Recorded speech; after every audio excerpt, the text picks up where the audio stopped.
People in Central Georgia love the outdoors and hunting, but some people don't follow the law. Yeah, Fariha Brar spoke with an officer from the Department of Natural Resources about how they're stepping up to protect Georgia's outdoors.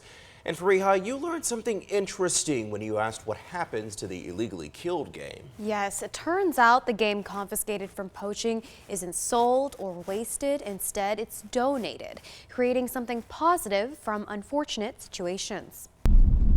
Georgia's wildlife is a point of pride for Officer Wes Freeman from the Department of Natural Resources. I cover 7 different counties: Putnam, Baldwin, Twiggs, Jones, Bibb, Houston, and Wilkeston. But illegal poaching puts nature at risk.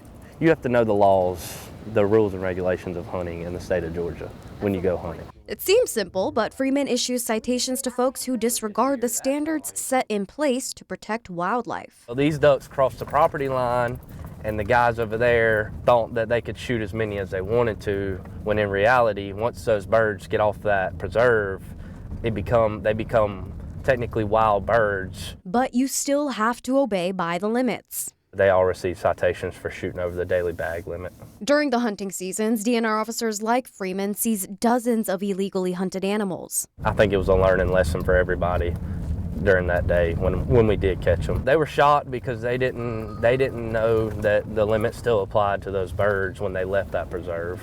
But ignorance isn't an excuse for negligence. In fact, Freeman shared someone recently shot and killed 2 sleeping bear cubs in the Okie Woods of Houston County. And the mama got aggressive, which any mama bear would do that, and they ended up shooting the bear too. UGA was doing a study on the mama bear. That's why she had a collar on.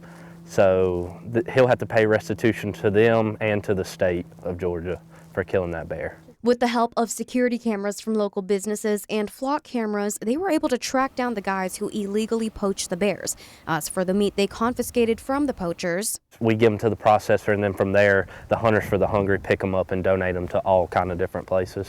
Turning a crime into a compassionate cause. To charities, youth homes, churches, food banks, the homeless, anything like that.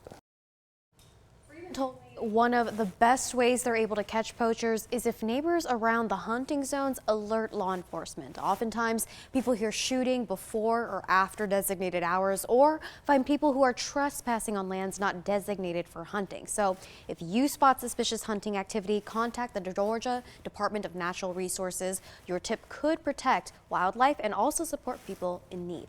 Yeah, know the law before you go hunting.